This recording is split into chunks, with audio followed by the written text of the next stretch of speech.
Homo Micro.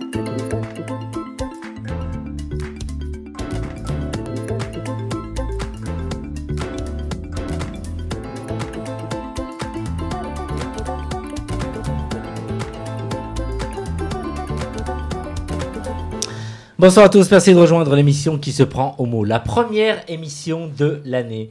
Bonne et heureuse année à vous toutes et à vous tous. Longue vie avec nous, seulement avec nous. C'est un peu égoïste, mais c'est comme ça. Avec moi ce soir, de nombreux chroniqueurs et aussi des invités. On va commencer par les invités. Les invités, ce sont les invités de Jérôme. Bonsoir Jérôme. Bonsoir Brahim, bonsoir à toutes et à tous. C'est dans le cadre de ta chronique. Exact, Paris 2018, J-208. Et nos invités, ce sont bien sûr des sportifs. Des sportifs, ils jouent au squash. C'est le club des petites frappes. Oui. Et c'est un club de squash qui est affilié à la fois à la Fédération française de squash, mais aussi à la FSGL. Fédération donc sportive gay et lesbienne. Et nous sommes donc avec Frédéric et bonsoir Alexis. Bonsoir. Bonsoir à tous les deux. Alexis, l'homme à lunettes. Non, là. Non, voilà. Bah, vous avez tous les deux des lunettes. De toute façon. Allez, qui est Alexis? C'est moi. Voilà. Donc le micro est devant. Bonsoir. Bonsoir. Et Frédéric, bonsoir. Bonsoir. Les chroniqueurs ce soir, il s'appelle. J'ai deux Eric. D'abord le retour d'Éric Garnier qui est juste derrière moi. Merci. Eric, bonsoir. Le micro, tu l'as déjà oublié. Oui, vous me manquiez beaucoup. Certes, j'étais très très loin dans l'océan Indien, mais voilà, ça commençait à bien faire. Ouais, bien. Tu vas nous dire tout ça très prochainement lors d'une prochaine chronique à Homo Micro. L'autre Eric, il s'appelle Eric Brulin. Bonsoir Eric. Bonsoir à toutes et à tous et meilleurs vœux pour 2018. Meilleurs vœux à toi aussi, oui. Qu'est-ce que tu nous as prévu pour comme chronique, le thème? Je sais préparer une chronique sur les trouples. Alors, on va voir ce que c'est tout à l'heure. Les trouples? Les trouples. C'est pas un manège à trois, ça? Ah. Eh ben si, exactement. Ah. Connaisseur. En fin d'émission. Je ne répondrai pas. Nicolas Rividi, bonsoir. En fin d'émission, je viens d'apprendre que je suis encore une fois en fin d'émission. Ah, mais oui, mais justement, on va parler sexe. Donc, quand tout le monde oui, ira dormir, oui. Eh bien, tu pourras enfin C'est ça, t'exprimer. quand les enfants seront couchés, Oui. on pourra parler donc du sexe gay qui est aussi un acte politique. C'est vrai. Je suis sûr que ça va intéresser notre amie Isabelle qui réalise l'émission pour la partie radio, n'est-ce pas Isabelle? Bonsoir, sexe gay. Bien sûr, bah oui, tout m'intéresse, moi, tu sais, Oui. Brahim. Alors, côté musique, qu'est-ce que tu nous as programmé? Alors, ne me dis pas que la femme qui nous a quittés il y a quelques jours, on va devoir la passer. Je ne dirai rien, vous verrez, il va falloir patienter un petit peu, mais il y aura de l'ancienne et de la nouvelle chanson française, voilà. Ça va être plein de surprises. Merci de rester avec nous. Homo Micro, l'émission qui se prend au mot. Alors, on démarre cette émission par une page sportive. Alors, Paris Gay Games, Paris 2018, jour J-. 208. Et nous avons donc avec nous les Petites Frappes, donc un club de squash parisien, Fred Cassas et Alexis Vertalier, si je prononce bien. Alors, tu es pratiquant, Alexis, c'est ça? Tout à fait, oui. Et pour toi, Frédéric, pratiquant, mais tu t'occupes aussi un peu de la gestion du club. Hein. On est tous les deux Ouais. Alors, club comment s'est créé un peu le club? Et dites-nous pourquoi avoir rejoint la FSGL. Qui peut nous répondre à cette question? Pourquoi avoir rejoint la FSGL? Pour pouvoir être identifié, en fait, on est une association de sport gay et lesbien. Donc, je pense que c'est une question de visibilité, d'adhérer à la FSGL avec toutes les autres associations sportives gays et lesbiennes de Paris, de toute la France. Ouais. Si par exemple on devait prendre l'exemple du football, par exemple moi qui ai été donc footeux, à un moment donné, c'était jamais simple d'être visible dans un club de foot classique. L'idée de rejoindre un club LGBT, c'était beaucoup plus sympa et épanouissant. Est-ce que c'est le cas aussi au squash? J'imagine, oui, c'est une association. Enfin, les gens adhèrent à l'association pour pouvoir jouer au squash, mais également pour toute la partie convivialité. Les gens sont forcément plus sympas dans les associations gays et lesbiennes. Vous voulez dire que c'est plus convivial chez les LGBT? Voilà. Alors, ouais. Alors, comment s'organise votre club? Il a été créé quand? Il a été créé il y a 15 ans. Il y a 15 ans. Tout à fait. Et comment ça s'est passé? Est-ce que vous faites partie de la création, oui ou non? Non, pas du tout. Non. Les anciens, vous les avez déjà virés, ça? Il en reste encore quelques-uns. C'est bien, vous bossez bien. Alors, dites-nous, en quoi consiste ce club exactement? Donc c'est un club de squash, donc les gens viennent pour jouer au squash. Donc on joue sur 3 clubs principalement. Ouais. Club Medgym à Paris, le Quartier Sport à Pontoise et un club à Vincennes. Donc les gens viennent s'inscrivent pour jouer au squash. Donc on joue en général. Les séances sont toutes les semaines, enfin tous les jours, toute la semaine, du lundi au samedi. On vient jouer 30 minutes, 40 minutes ou 60 minutes au choix. Et on joue par tranche de 15 minutes. 15 minutes au squash contre un adversaire. Ouais. Puis ensuite, on se repose 15 minutes parce que le squash est quand même assez cardiaque. Et ensuite, on enchaîne avec un deuxième adversaire, un troisième adversaire. Donc, ce qui permet de changer d'adversaire, de jouer contre des gens plus forts, des gens moins forts, de pouvoir échanger. Il y a plusieurs niveaux, donc, en fait. Il y a plusieurs niveaux, tout à fait. Et dites-nous un peu comment les gens vous rejoignent. Donc, ils vous appellent, ils vous disent je suis homo et j'aimerais rejoindre votre club. Alors, ils nous contactent sur le site internet en général ou dans les différents forums. Alors, ils ne sont pas obligés d'être homo pour nous rejoindre. Mais donc, ils nous contactent, ils viennent faire éventuellement une séance d'essai. Si ça leur plaît, ils adhèrent à l'association et ensuite s'inscrivent aux séances comme tout le monde toutes les semaines. Et voilà. C'est un club mixte, bien sûr. C'est un club mixte, bien évidemment. Oui.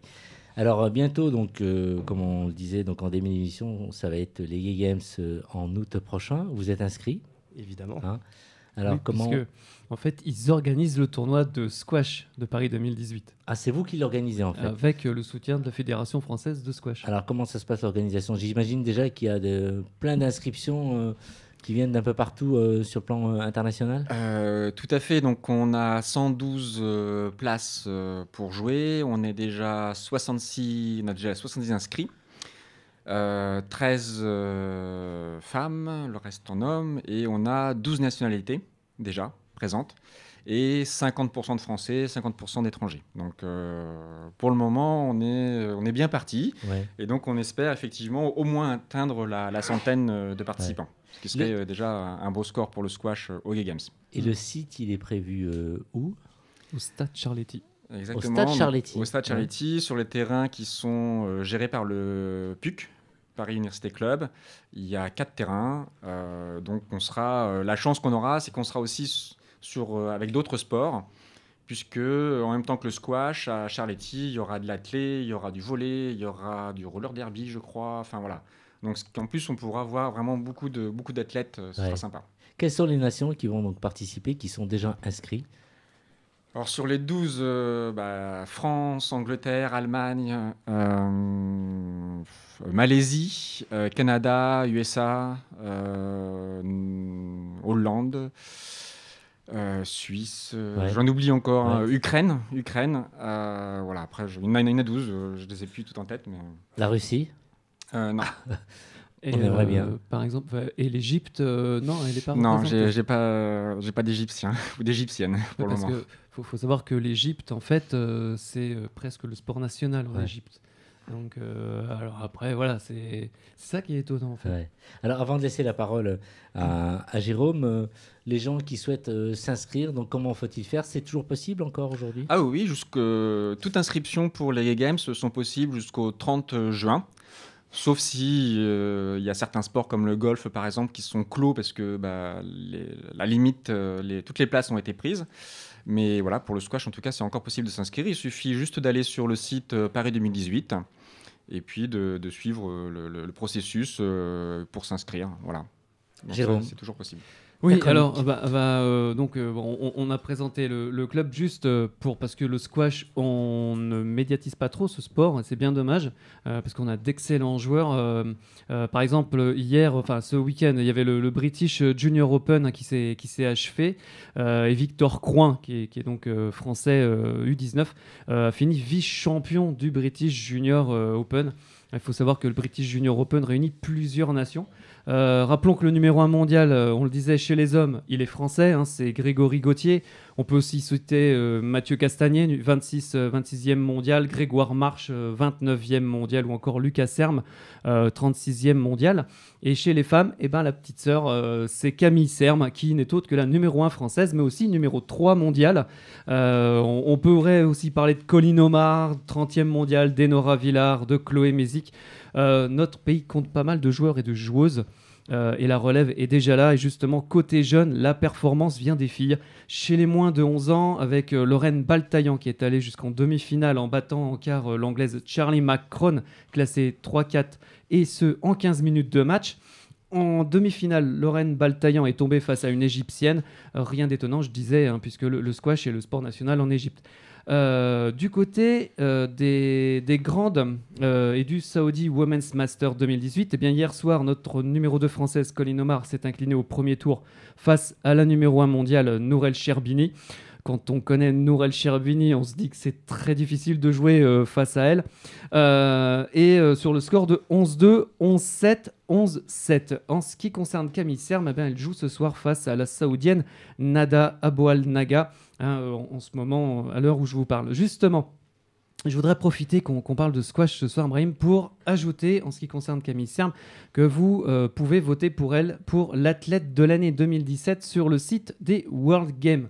Il suffit de faire www.theworldgames.org. C'est la seule représentante française, la seule. Ouais. Donc elle a besoin de vous, on serre les coudes. Alors le squash, comment ça se joue ? Oui. Ça n'a rien à voir avec le tennis. Oui, parce qu'on a 2 joueurs de tennis, les deux Eric, oui. D'ailleurs, il y a Eric Brulin et Eric Garnier, qui sont de véritables pratiquants. On peut dire que c'est de la même famille, mais le squash peut être plus physique. C'est différent, c'est pas le même effort. Ouais, il va être beaucoup plus cardiaque que le tennis. Et les déplacements sont beaucoup plus courts. C'est beaucoup plus explosif. Voilà. Ouais. Ouais. Alors, comment ça se joue justement, le squash ? Quelles sont les règles ? Ça se joue en fait au meilleur des 3 ou 5 jeux. Il n'y a pas de 7 au squash. Un jeu, c'est 11 points avec 2 points minimum d'écart. C'est-à-dire que par exemple, si on a 11-10, eh ben, on joue une balle de jeu pour aller à 12-10. On peut pas gagner 11-10. Il faut 12-10 ou 13-15. Moi, j'ai déjà vu 19-17 cette saison. On joue aussi, on l'a vu, on le voit souvent dans les séries et à la télé, dans un court vitré. C'est-à-dire une salle, c'est un carré en verre où le public peut regarder le match. Des fois, les murs sont opaques sur les côtés et le fond, mais des fois, c'est du verre autour. On a vu à Issy-les-Moulineaux en 2016, où d'ailleurs, on a gagné la médaille de bronze. Exactement. Ouais. Par équipe féminine. Et c'est ça. Et alors, de quelle dimension elle a cette salle, ce court vitré en moyenne ? C'est une colle, là, je me rappelle plus. C'est environ 10 mètres sur 6 mètres 50. Voilà, 10 mètres sur 6 mètres 50, c'est énorme. Et ça va dans tous les sens. Il y a des lignes, il y a une grande, il y a une petite. En fait, il faut jouer pas en dessous de la petite, c'est ça ? Alors, pas en dessous de la petite, qui est au fond du mur, sur le mur frontal. Après, il y a une ligne tout en haut donc, qu'on ne doit pas dépasser. Mm-hmm. Et puis après, il y a les lignes spécifiques pour le service. Mm-hmm. Voilà, sachant qu'il ne faut pas se bousculer parce que comme les deux joueuses ou les deux joueurs jouent sur le même côté, jouent du même côté, en fait, il peut arriver que ça se tamponne. Voilà. Et là, c'est l'arbitre qui décide, c'est ça ? Alors, c'est un sport de contact, donc il faut effectivement faire très attention. Et une des premières règles, c'est la sécurité au squash, parce qu'il faut éviter d'envoyer la balle sur l'adversaire ou de donner un coup de raquette dans la tête ou autre. Donc, voilà. Et après, effectivement, en fonction, s'il y a une percussion, ça va dépendre du moment du jeu et de la possibilité de pouvoir jouer ou pas à la balle par la personne qui a été gênée. Voilà. On peut imaginer donc des femmes jouer avec des hommes, non ? Tout à fait. En tout cas, dans notre club, quand on joue, c'est mixte. Oui, c'est mixte, très bien. Même en France, Chloé Mézic, elle a remporté un tournoi masculin. Effectivement, depuis septembre, en fait, la fédération a choisi de faire un classement mixte, hommes-femmes. Et donc, les femmes peuvent s'inscrire sur des tournois hommes, à condition qu'il y ait moins de 5 femmes inscrites. Ouais. Sinon, si elles sont 6 ou plus, en fait, elles ont leur tableau à part. C'est excellent. Jérôme, pour finir ? Oui, alors pour finir, juste, donc au niveau de l'organisation, combien il y aura de tournois ? Combien au niveau de Paris 2018 ? Alors actuellement, donc, on a prévu 10 tournois différents, puisqu'on a hommes-femmes prévus et 5 niveaux différents. L'intérêt des Games, c'est que comme tout le monde peut jouer, c'est vraiment les mondiaux de la diversité. Donc on a 5 niveaux différents, de A pour international à E pour débutant. Et donc si on a du monde dans toutes les catégories, on peut aller jusqu'à faire 10 tournois différents. D'accord. Ce qui sera peut-être moins si on est obligé de regrouper en fonction des inscrits. Donc, si vous voulez découvrir le squash, venez, inscrivez-vous www.paris2018.com. Et puis, de toute façon, plus on est de fous, plus on rigole. Donc, voilà, vive le sport, vive le squash et allez découvrir les matchs de squash. Qu'est-ce qu'on peut dire aux personnes qui, encore une fois, montrent du doigt les Gay Games en disant c'est un événement de trop? À quoi bon que les homos se réunissent? Mais il n'y a pas que, justement. Vous nous le disiez tout à l'heure. Quel message vous pourrez passer à ces gens-là et à ceux qui souhaiteraient justement venir découvrir cet événement? Non, c'est pas. Effectivement, c'est un événement qui est ouvert à tous. On a décidé aussi de le sous-titrer les mondiaux de la diversité. Et je trouve ça intéressant parce que c'est à la fois ouvert à tous les gens, ouvert à toutes les cultures, ouvert à tous les niveaux de sportifs. Et c'est ça qui est vraiment intéressant aux Gay Games. C'est vraiment de profiter, de rencontrer du monde et de s'épanouir via le sport, effectivement, mais aussi via la culture, parce qu'il y aura aussi beaucoup d'événements culturels sur les Gay Games. Merci d'avoir répondu à notre invitation et rappelez-nous l'adresse où on peut vous contacter. C'est le www.petitefrappe.com au pluriel. Merci et j'espère qu'on aura encore de vos nouvelles avant août prochain. Bon tournoi en tout cas. Merci. Homo Micro, l'émission qui se prend homo. Éric Garnier. Je dois dire que depuis mes 12 ans, c'est-à-dire 64, son premier disque, 63, c'était mon idole absolue. France Gall, c'était tout. Dans ma vie, c'était quasiment tout. Et c'est vrai que c'est pas... On se moque souvent, moi-même, des jeunes qui adorent des footballeurs, qui adorent des rappeurs, etc. Mais en fait, moi, je me rends compte que je suis pire qu'eux, parce que pour moi, France Gall, ça a été pendant très très longtemps, vraiment le mot idole n'est pas assez fort. Voilà. Nicolas. Oui, moi je me suis souvenu hier en apprenant sa mort que ma mère me racontait quand j'avais 3 ans dans le RERB, je chantonnais Annie Amelie Sucette. Et du coup, tu vois, comme quoi. Et surtout, je me suis aperçu que ça faisait partie de ces gens qui, sans être des gens que l'on voyait beaucoup ou que l'on entendait beaucoup et qui étaient omniprésents médiatiquement, en fait, étaient dans un paysage, en fait, et correspondaient à finalement une certaine vision, une certaine société. Et du coup, c'est vrai que c'est, sans être une méga fan, voilà, c'est des gens, on disait, c'est France Gall, quoi, voilà. Et c'était la même chose avec Johnny, avec d'autres à venir, le plus tard possible, souhaitons-leur, mais c'est assez perturbant et un peu triste finalement de voir cette période qui s'éteint. Oui, c'est vrai. Alors, Éric Garnier, on va te retrouver maintenant avec ta chronique. Donc, tu vas nous parler d'un monsieur qui a ton âge ? Ah, il est beaucoup plus âgé que moi, Michel Larivière. Pardon. Non. Excuse-moi, Michel, mais enfin, non. Voilà. Alors, il te dit qu'il est la génération France Gall, enfin. Oui, j'avais 12 ans. Il a écrit un livre donc, sur les homosexuels célèbres. Alors, un dictionnaire historique des homosexuels. Alors là, vous voyez cette fameuse écriture inclusive. Les gens qui ne savent pas ce que c'est ce débat, vous voyez, c'est, pour pas dire homosexuel LS et homosexuel de ZL, on met donc... ici le féminin entre deux crochets. D'ailleurs, autrefois on le faisait, on mettait des parenthèses. Bon, voilà. Et ça, c'est un débat terrible en ce moment. Donc, c'est une ressucée à l'ANI d'un dictionnaire précédent qu'il avait fait, mais celui-là est beaucoup mieux encore que son ancêtre. Alors Michel Larivière, c'est un monsieur qu'on a reçu ici, qui a été un peu aussi chroniqueur par téléphone, justement à propos d'un certain nombre de personnalités dont il parlait dans un recueil précédent. Alors celui-là est vraiment un cadeau à faire. Vous avez tout le mois de janvier pour faire un cadeau avec vos amis. Alors par rapport au précédent, ce dictionnaire qui est publié à la Musardine a beaucoup plus d'entrées que le précédent. Il y a, alors Isabelle va être contente, beaucoup plus de femmes. Certes, elles ne sont pas majoritaires, mais on voit qu'il y a eu un travail vraiment de recherche, vraiment de figures féminines. Bon, certaines qu'on connaissait déjà, qui étaient plutôt bisexuelles, comme Marlène Dietrich, Colette et Greta Garbo, entre autres. outre qu'il y a plus d'entrées, plus de femmes, les biographies des auteurs qui étaient déjà présents, enfin des personnalités déjà présentes dans le précédent, comme Flaubert par exemple ou Balzac, sont plus approfondies, plus fouillées, et pas seulement centrées sur la vie homosexuelle de ces personnages, mais présentent les raisons pour lesquelles ils ou elles sont célèbres. Il y a donc une palette très variée dans le temps aussi. On va de Démosthène et Épicure à David Bowie ou Pierre Boulez, qui n'était pas dans le dictionnaire précédent puisqu'il était toujours vivant. Donc il faut croire que les morts ne peuvent pas porter plainte.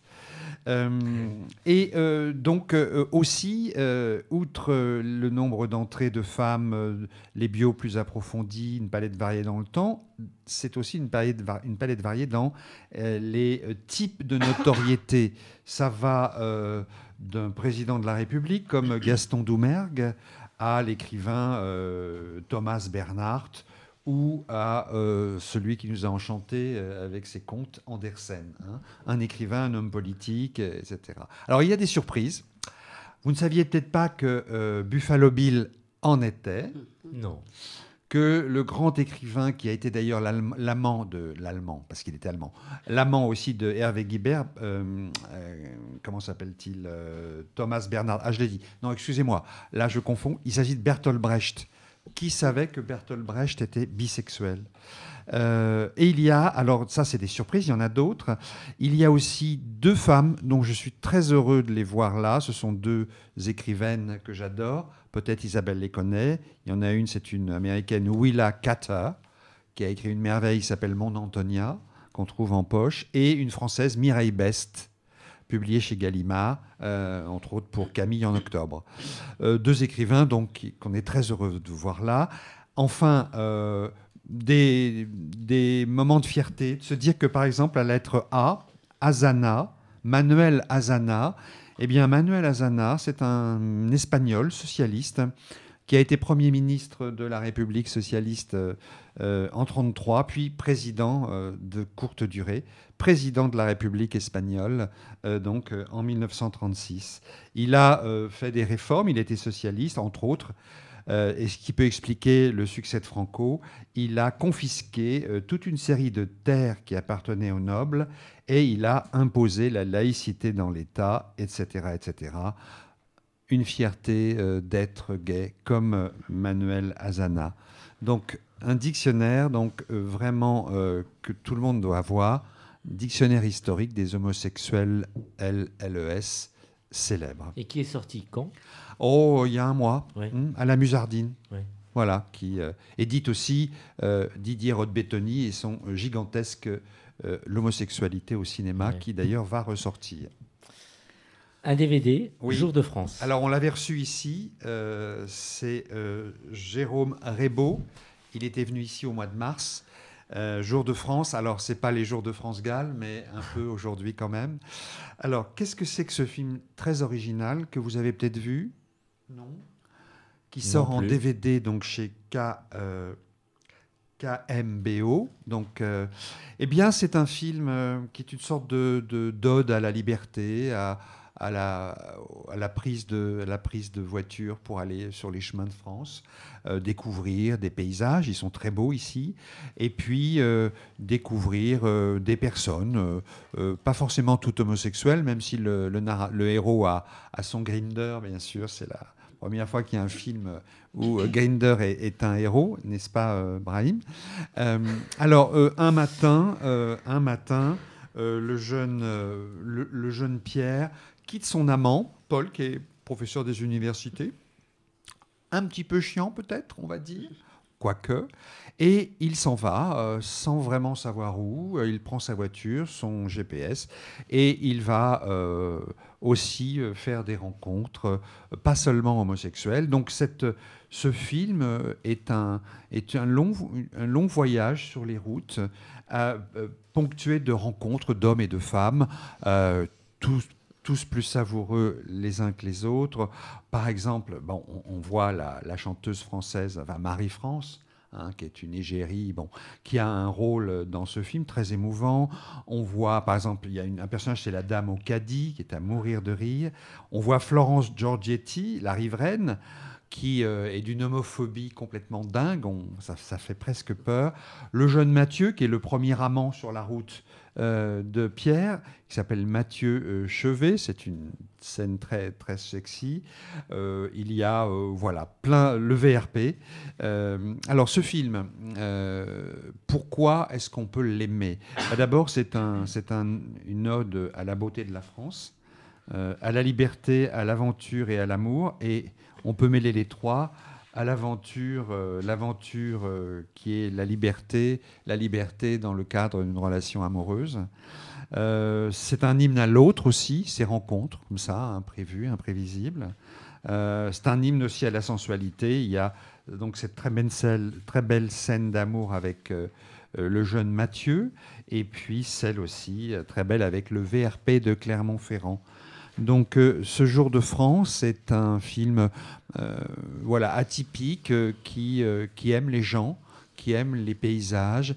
Et bien sûr, il y a un suspense. Est-ce que quand son professeur d'université va découvrir que Pierre est parti sans laisser d'adresse, eh bien, va y avoir aussi une poursuite. Est-ce que Paul va retrouver Pierre ? Et c'est un aussi des intérêts de ce film, qui est aussi une réflexion sur l'amour, la liberté dans le couple. Voilà, c'est très beau. Ça s'appelle Jour de France, de Jérôme Rébaud, chez KMBO. Et deux beaux cadeaux pour l'année qui s'ouvrent. Merci. Et ce sont donc le film, tu l'as vu pendant tes vacances, et tu as lu aussi le livre là où tu es parti ? Non, je ne les avais pas emmenés. Celui-là est sorti peut-être au mois de novembre, je pense. Enfin, voilà. Mais on le trouve toujours. Et le film était sorti en mars. Et voilà, deux pépites. Tu n'as rien perdu côté radio, mais j'imagine que mon micro t'a manqué quand même. M'a monté, je ne sais pas. Le lapsus. Oui, m'a manqué, bien sûr. Oui. Et c'est vrai que c'était surréaliste de vous appeler depuis Mayotte, qui était quand même presque 10 000 kilomètres dans le canal du Mozambique, et de se dire que je vous entendais et que j'étais parmi vous. Et j'espère qu'on aura tout à l'heure du temps pour qu'on puisse... Tu nous dises un peu ce que tu as vécu exactement là-bas en nous disant ce que tu as... D'accord ? Ok ? On va laisser le temps... C'était pas avec Homo Micro, en tout cas. Ah, c'était du trouble. Il y avait du... Non, il y a eu... non, je crois qu'il n'y a pas eu de trouble. Fais un peu de teasing. Il n'y a pas eu de trouble, je crois pas. Du trouble, certainement. Ouais. Mais voilà. Mais je ne veux pas empiéter sur vos chroniques. Mais il faudra voir. Merci, Eric. Homo Micro, l'émission qui se prend au mot. On parlait d'évasion fiscale et Eric qui s'est absenté pendant plusieurs mois, c'est pour cette raison. Oui, j'ai monté une société écran aux Comores et voilà, donc je vous donnerai Sinon, moi je fais de l'évasion conseils. fiscale en France, entre Paris et Bercy. Et l'approche banlieue. Oui, Bercy. Vivons gaiement, nous retrouvons Éric Brulin. Alors, tu nous as intrigué tout à l'heure avec ton histoire de trouble. Alors oui, c'est un mot qui n'est pas très joli d'ailleurs, et on a parlé à cette occasion dans l'introduction de ménage à trois. On peut lui préférer effectivement ménage à trois. Alors Éric, tu as parlé de trouble un petit peu, tu as parlé aussi de couple libre. Eh bien, quand le couple devient libre, l'une de ces options, c'est d'accueillir éventuellement un troisième. Alors imaginez un peu cette situation. Enhardi par vos premières expériences sexuelles à trois, vous décidez avec votre compagnon de créer un profil commun sur votre application préférée. Vous choisissez une photo où vous êtes tous les deux plutôt à votre avantage, et puis vous choisissez un pseudo, 2+1, et vous vous lancez dans l'aventure. Et c'est là qu'un charmant jeune homme vous répond, il vous plaît à tous les deux. Vous organisez un petit apéro qui très rapidement passe en version horizontale. Et puis voilà, c'est le pied, c'est génial, c'est fabuleux. Et puis après avoir passé un très très beau moment tous les trois ensemble, eh bien, vous continuez à discuter un peu. Le garçon, il est charmant, il est drôle, il est attachant. Il vous aime bien tous les deux. Et puis voilà, vous en rigolez un peu avec votre partenaire après. Et puis vous vous dites, allez, On se crée un petit groupe WhatsApp qu'on appelle un, deux, tres, et hop. Et le troisième aussitôt répond en disant « Ah, c'était très bien, vivement qu'on se revoie. » Et puis effectivement, on se revoit et ça se passe bien. Et puis on se revoit, puis ça se repasse bien. Et puis on se revoit. Et ça finit par devenir une habitude. Et vous découvrez que ce troisième devient plus qu'un coup d'un soir et que vous commencez à vous attacher à lui. Aïe, aïe, aïe. Alors, c'est quelque chose qui arrive souvent ? Je ne sais pas, je n'ai pas de statistiques sous la main, mais peut-être que mes amis chroniqueurs ont des idées sur le sujet. Est-ce que vous avez, vous-même ou déjà dans votre entourage, croisé des trouples ? Non, moi, vraiment pas. Mais... Des trouples vraiment bien installés, qui vivent vraiment régulièrement à trois, non. Non, moi non plus. Pas trop. Et alors, comment toi, oui ? Oui, j'en ai vu. Oui, ouais. Et hétéro, mixte, homo, oui, j'en ai vu.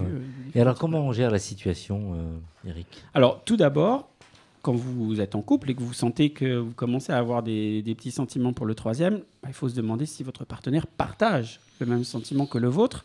Et là, évidemment, il faut en parler avec délicatesse et prudence, parce que quand on ouvre une relation, il n'y a rien de pire que de créer de l'insécurité chez son partenaire. Donc, ça peut commencer par une phrase du type « Oh, on le voit quand même souvent, un tel ». Et puis, si vous sentez que le terrain est propice, vous pouvez poursuivre par un « On ne deviendrait pas un peu accro, nous ?» Et soit votre partenaire sera alors très clair sur le caractère purement sexuel de la relation, soit il laissera entrevoir que oui, il est aussi un petit peu accro et que finalement, tous les deux, on l'aime bien, ce petit troisième. Et alors, que se passe-t-il si on est le seul à tomber amoureux ? Alors là, il faut faire preuve de courage pour préserver son couple, si c'est ce qu'on souhaite faire, bien sûr, et dire très clairement à son partenaire « Écoute, je trouve que je pense un peu trop souvent à notre troisième et j'ai peur de développer pour lui des sentiments un peu plus profond que ce qu'il faudrait. » Alors, ça va peut-être le déstabiliser dans un premier temps, votre partenaire, ça va peut-être pas lui faire plaisir, mais il va comprendre que ce que vous souhaitez, c'est défendre votre couple. Et donc, il faudra à ce moment-là qu'ensemble, vous expliquiez au troisième que c'est probablement mieux d'arrêter là, plutôt que de rentrer dans une situation compliquée. De toute façon, les garçons qui se lancent dans une relation avec un couple savent que ça va certainement être compliqué et que le couple peut l'exclure à tout moment quasiment pour se préserver. Et ce garçon, ce troisième, sait qu'il sera ce que les Anglais appellent un second best, c'est-à-dire celui qui passe en second. Et alors quand le couple constate que l'un et l'autre sont tombés amoureux, difficile ça. Alors c'est difficile et c'est une étape importante qui montre à quel point le couple est soudé et parvient à bien communiquer. Et c'est sur cette communication qu'il va falloir s'appuyer pour bien gérer la suite. Alors, en premier lieu, moi, je vous propose de faire un point précis avec votre partenaire pour envisager l'avenir. Vous pouvez constater ensemble que vous êtes en train de tomber amoureux ou du moins de vous attacher très fortement à un troisième garçon. Est-ce que vous voulez continuer à le voir, sachant que ça risque de renforcer les liens et de rendre cette relation encore plus intense ? Ou est-ce qu'au contraire, vous préférez, d'un commun accord, mettre un terme à une relation qui échappe un peu à votre contrôle ? La décision vous appartient. Vous devez régulièrement vous reposer la question et ne pas hésiter à alerter votre partenaire dès que vous sentez un déséquilibre ou si vous vous sentez un peu délaissé. Il faut le faire aussi de manière habile, pas du genre je jette tout par la fenêtre en criant tu me négliges. Non, dites-lui plutôt comme je sais que tu penses beaucoup à notre troisième et moi aussi, j'ai besoin que tu me rassures sur la solidité de notre couple et que je constate bien qu'on a de forts sentiments réciproques. À partir de là, tout va dépendre de votre attitude et de celle de votre compagnon. Alors justement, qu'est-ce qui se passe quand on a couché avec un couple, qu'on s'est revu plusieurs fois et qu'on commence à tomber amoureux ? Voilà, le point de vue du troisième finalement. Alors, dans le cas du garçon seul, la situation, elle est complexe également. Il doit garder à l'esprit que la relation, elle peut s'interrompre à tout moment. Il doit donc être vigilant par rapport à ses propres sentiments et savoir s'il est bien attiré par les deux membres du couple ou plutôt par l'un des deux. S'il est amoureux seulement de l'un des deux, alors il risque de devenir un briseur de couple. Ça pourrait faire l'occasion d'une prochaine chronique. Et s'il n'est pas amoureux de l'un et de l'autre, mais qu'il est il aime simplement cette relation sexuelle, eh bien, il faut qu'il soit conscient que peut-être que les deux autres vont avoir une attente très forte vis-à-vis de lui et qu'il sera difficile de la gérer. Maintenant, s'il est amoureux des deux, et là, il va être confronté à un choix. Soit il va devoir prendre ses jambes à son cou, si je puis dire, et fuir en se disant j'ai peur de me retrouver sur un strapontin dans cette histoire amoureuse et de me retrouver exclu du jour au lendemain et donc de souffrir. Ou alors, eh bien, il va se dire tentons le coup, allons-y, tentons notre chance de couple à 3. Alors, et si le troisième est amoureux et souhaite aussi poursuivre la relation? Alors voilà, dans ce cas-là, il est fort probable que vous découvriez qu'il est possible d'aimer plusieurs personnes à la fois. C'est ce qu'on appelle le polyamour. Il y a pas mal de personnes, on a même reçu ici des gens qui se déclaraient polyamoureuses. Donc il faudra en discuter en collectif pour établir des nouveaux modes de fonctionnement à 3 cette fois. Alors moi, dans les quelques trouples que j'ai rencontrés, j'ai remarqué que ceux qui étaient des trouples vivant vraiment en forte osmose, il y avait un risque élevé d'histoire éphémère et de lassitude. En revanche, il y a des contre-exemples avec des couples qui sont devenus vraiment durables, dans lesquels les différents partenaires, protagonistes, s'offrent des moments seuls, des moments en duo et des moments en trio. Et c'est dans ces cas-là, vraiment, quand il y a du trio, qu'on appelle ça un couple à 3 ou un trouble. Alors, il ne faut pas se le cacher, la dimension sociale, elle ne va pas être facile à vivre. Déjà, vos amis homo vont certainement être un peu surpris au début, ils vont être intrigués, il est probable qu'ils vous alertent sur les risques que vous courez, mais ils ne vont certainement pas vous juger au plan moral. Oui. En revanche, au boulot, en famille, chez les amis qui sont hétéros, ça va être un peu plus difficile de comprendre comment fonctionne cet étrange trio. Et j'espère maintenant que tu vas nous donner un peu des exemples concernant des couples célèbres. Ils sont nombreux. Il y en a effectivement un certain nombre, et des couples mixtes essentiellement. Alors dans l'histoire littéraire, on retiendra peut-être celle de Victor Hugo, avec Adèle Fouché, son épouse, et Juliette Drouet. On pourra aussi, plus près de nous, penser à Jean-Paul Sartre, Simone de Beauvoir et Olga Kozakiewicz, qui étaient tous les 3 former un couple à 3. Il y a aussi des belles illustrations au cinéma, dans Jules et Jim, par exemple. Et puis, officiellement, il existe des mariages à 3. Figurez-vous qu'au Brésil, en 2012, on a célébré une union civile enregistrée par un notaire à Sao Paulo qui a permis d'unir un homme et 2 femmes qui vivaient à 3 depuis plusieurs années.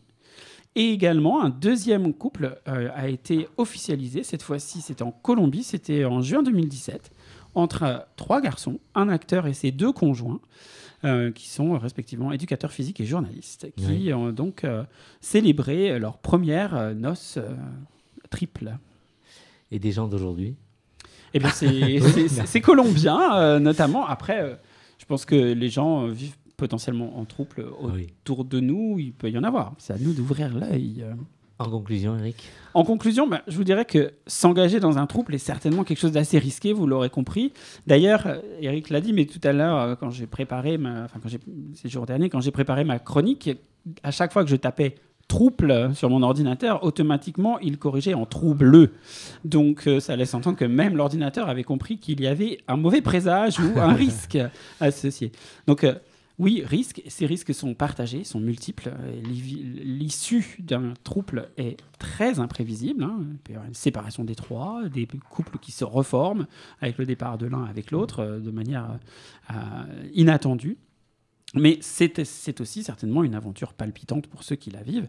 Donc je crois aussi que comme toute histoire d'amour, elle ne se décide pas, elle vous tombe dessus. Et que vous n'aurez peut-être pas le choix de vous dire je vais le faire, je vais pas le faire, c'est raisonnable, c'est pas raisonnable, ça risque fort de vous emporter. Et du coup, communiquez entre vous et profitez de cette belle relation à 3 si elle s'établit. C'est fou, la vie est parfois injuste. Dire qu'il y a des gens qui se retrouvent toujours seuls. Et là maintenant, on se dit qu'il y a des couples à 3 qui se montent. Eh oui. Mais moi, ce que je trouve fascinant, bienvenue, Brian. On voit dans notre communauté et en dehors une diversité incroyable de pratiques sexuelles et de relations. Et moi, je trouve que c'est magnifique. Ouais. Chacun fait comme il le sent, comme il l'entend. Et tant que tout le monde est consentant, c'est très beau. Merci, Eric. Homo Micro, l'émission qui se prend homo. On va aller plus loin maintenant avec Nicolas dans le plus de l'actu. Alors ce soir, Nicolas, on va donner du sens à nos débats sexuels. Tu penses à la politique quand justement, tu fais quoi au lit ? Brahim, je suis surpris que tu me poses cette question parce que je t'ai pourtant déjà parlé de la fois où je m'étais fait prendre par Jonathan, le beau Jonathan. Et puis cette autre fois où Théo qui m'a sucé, franchement il suce tellement bien. Puis il y a cette fois quand même mémorable où toi et moi on a... Non mais Je m'arrête là. Non, mais dis-le s'il te plaît. Non, on est déjà en train de perdre une bonne partie de l'équipe. D'accord. Mais pourtant, que tout est filmé maintenant, attention. De quoi ? Tout est filmé désormais, Exactement. attention. Mais pourtant, voilà, je viens de relater ni plus ni moins que le contenu lambda d'une discussion lambda entre potes, alors certes un peu coquine, mais on est presque rendu au stade de la conversation courante. Alors, je mets évidemment un bémol, car si Ludovine de la Rochère nous écoute ce soir, elle va sans doute faire un communiqué dès demain pour dire que même les gays reconnaissent eux-mêmes être des obsédés sexuels. Non, Ludo chérie, rassure-toi, je ne parlerai pas de tes propres fantasmes ce soir, mais bien de ce qui te rend si sociopathe. Si les gays ne sont ni plus ni moins obsédés que les autres, il semble en revanche que nous ayons une certaine aisance à parler de sexe avec nos potes, proches ou éloignés. Les médias LGBT d'ailleurs regorgent d'articles traitant des sujets sous toutes les formes les plus diverses, que ce soit les plus humoristiques aux plus graves, et parce qu'il faut bien être un peu chauvin, la chronique bimensuelle de Gwenaël sur cette antenne qui nous déshabille avec tant de justesse, et puis de temps à autre aussi la chronique d'Éric Brulin qui nous présente les divers aspects de la vie de gay aujourd'hui. Alors toutefois, entre deux émissions, aussi passionnantes soient-elles, nous avons une vie, et une partie de la mienne a consisté récemment à franchir la porte d'un célèbre sex shop parisien afin d'acheter un cadeau de Noël plutôt pénétrant, pas pour moi, mais pour un ami.